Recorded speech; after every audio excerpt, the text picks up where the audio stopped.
नमस्कार, मी अस्मिता. माझ्या रेसिपी चॅनलमध्ये तुमचे खूप स्वागत. आज आपण 2-3 डाळी मिक्स करून डोसा बनवणार आहोत आणि पॅनकेक्स पण याचेच बनवणार आहोत. त्याच्यासाठी रेसिपी ही शेवटपर्यंत नक्की बघा. 1 कप मी अख्खे मूग घेतले आहेत. तुम्ही याच्याऐवजी सालासकट किंवा साल नसलेली मूग डाळ वापरू शकता. ही एक वेट लॉस रेसिपी आहे. तुम्ही वेट लॉस करत असाल तर ही रेसिपी नक्की बनवून बघा. आणि अर्धा कप आपण इथे उडीद डाळ वापरली आहे. सांधेदुखी, हाडांच्या मजबूतीसाठी उडीद डाळ खाणं हे फायद्याचं असतं. त्याच्यामुळे उडीद डाळ इथे नक्की वापरा. आता पाव कप मी इथे चणा डाळ वापरली आहे. त्याच्यानंतर आपल्याला पाव कपापेक्षाही कमी अगदी 1 टेबलस्पून इथे तांदूळ घ्यायचा आहे. तांदूळामुळे थोडा कुरकुरीतपणा डोशाला येतो. तांदूळ स्किप करायचा असेल तर ते सुद्धा तुम्ही इथे करू शकता. डायबेटिक फ्रेंडली ही रेसिपी आहे. त्याच्यामुळे वेट लॉस करत असाल, डायबेटिक असाल तर अशा प्रकारे डाळी वापरून तुम्ही नाश्ता बनवू शकता. डाळी स्वच्छ धुवून झाल्या आहेत. आता भरपूर पाणी घालून डाळी ह्या भिजवून घेऊ.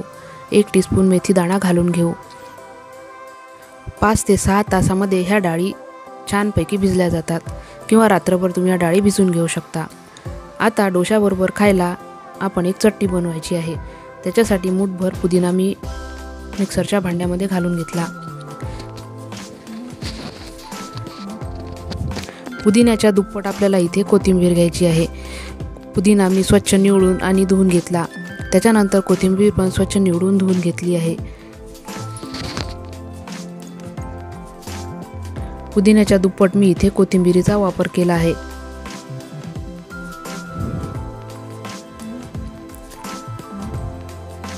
आता 4 हिरव्या मिरच्या तुम्ही आपल्या आवडीप्रमाणे कमी जास्त करू शकता.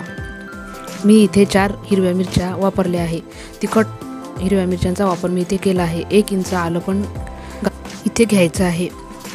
त्याच्यानंतर 1 टेबलस्पून गोड फ्रेश दही इथे घालायचं आहे.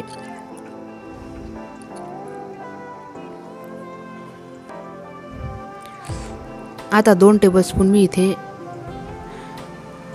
भुजिया शेव वापरली आहे. तुम्ही कुठली पण शेव वापरू शकता किंवा फुटाण्याची डाळ जी असते ती पण याच्याऐवजी इथे वापरू शकता. त्याची पण चटणी ही फार छान चवीला होते.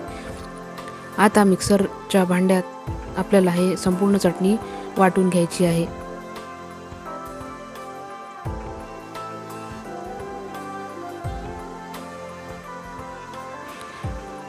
चटणी आपली रेडी आहे. तुम्ही इथे बघू शकता फार छान रंग चटणीला आला आहे. आता चटणी एका भांड्यात काढून घेऊ. तुम्हाला किती घट्ट आणि पातळ चटणी हवी आहे त्याप्रमाणे पाणी घालून चटणी ही वाटून घ्यायची आहे. आणि सर्व करतेवेळी इथे काळं मीठ, साधं मीठ वापरायचं आहे. डाळी पण आपल्या चांगल्या भिजल्या आहेत. आता मिक्सरच्या भांड्यात डाळी पण आपल्याला वाटून घ्यायच्या आहे.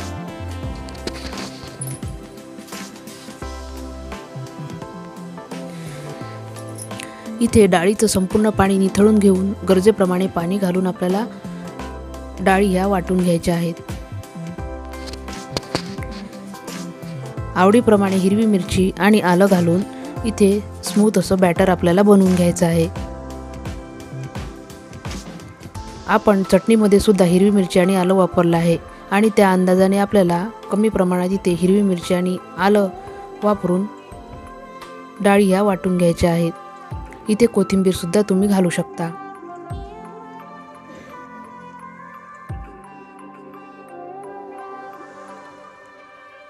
अशा पद्धतीचं थोडं दाटसर असं बॅटर मी बनवून घेतलं.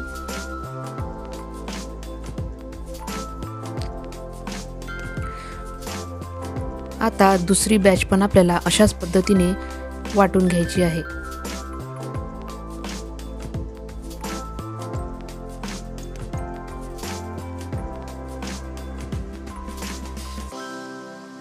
अशा पद्धतीने बॅटर मी तयार करून घेतलं. आता चवीप्रमाणे मीठ घालून घ्यायचं आहे.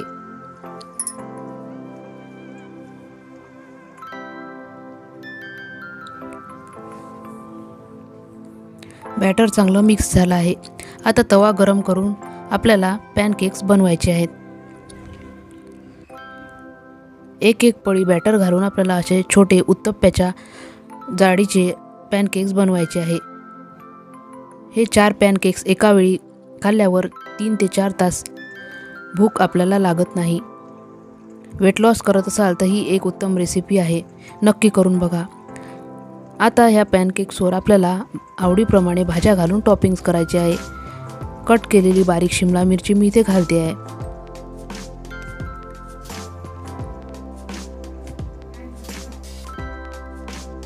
त्याच्यानंतर बारीक चिरलेला कांदा,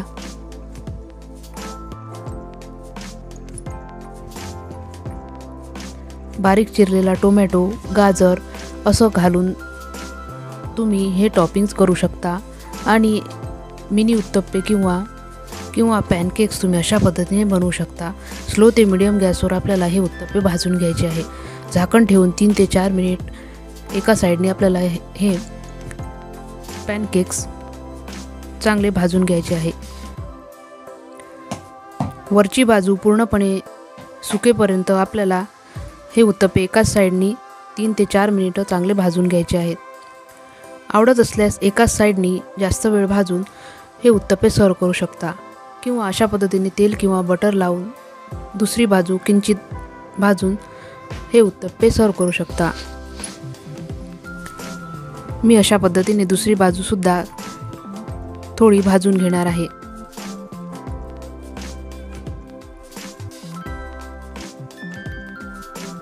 फार झटपट बनणारा हा नाश्ता आहे, नक्की करून बघा। मुलांच्या टिफिनमध्ये सुद्धा तुम्ही हा देऊ शकता। मुलांच्या टिफिनमध्ये द्यायचं असेल तर अशा पद्धतीने चीजचं टॉपिंग करून मुलांना तुम्ही हा पौष्टिक नाश्ता खाऊ घालू शकता।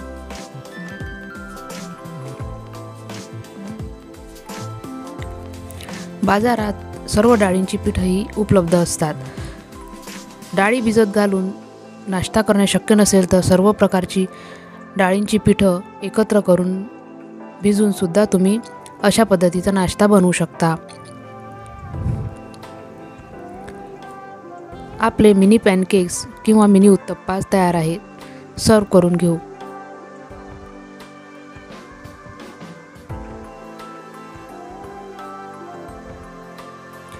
पॅनकेकचं जे बॅटर होतं त्याच्यामध्ये थोडं पाणी घालून मी बॅटर पातळ करून घेतलं।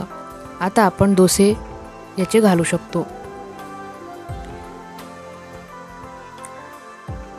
बॅटर थोडं पातळ केल्यामुळे डोसा हा चांगला तव्यावर स्प्रेड होतो आहे।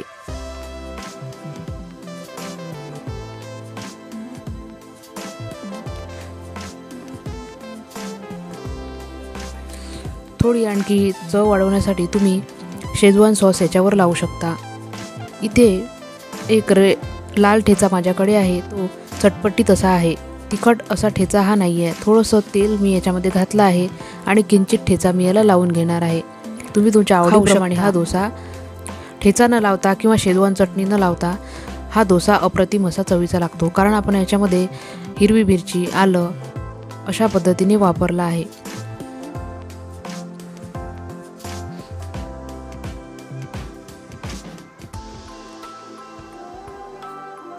आता थोडी कोथिंबीर, बारीक चिरलेला कांदा, टोमॅटो, ढोबळी मिरची अशा पद्धतीने थोड्या थोड्या भाज्या घालून हा डोसा तुम्ही खाऊ शकता। याच्यावर पनीरसुद्धा घालून तुम्ही खाऊ शकता, किंवा मुलांना द्यायचं असेल तर चीज घालून सुद्धा हा डोसा सर्व करू शकता। अशा पद्धतीच्या रेसिपी आवडत असेल तर लाईक करा, शेअर करा, सबस्क्राईब करा, कमेंट करा आणि बेल आयकॉनही प्रेस करा, म्हणजे माझ्या व्हिडिओच्या नोटिफिकेशन तुम्हाला मिळतील। डोसा हा कुरकुरीत होईपर्यंत भाजून घेऊ। परत भेटू अशाच एका रेसिपीसह। धन्यवाद।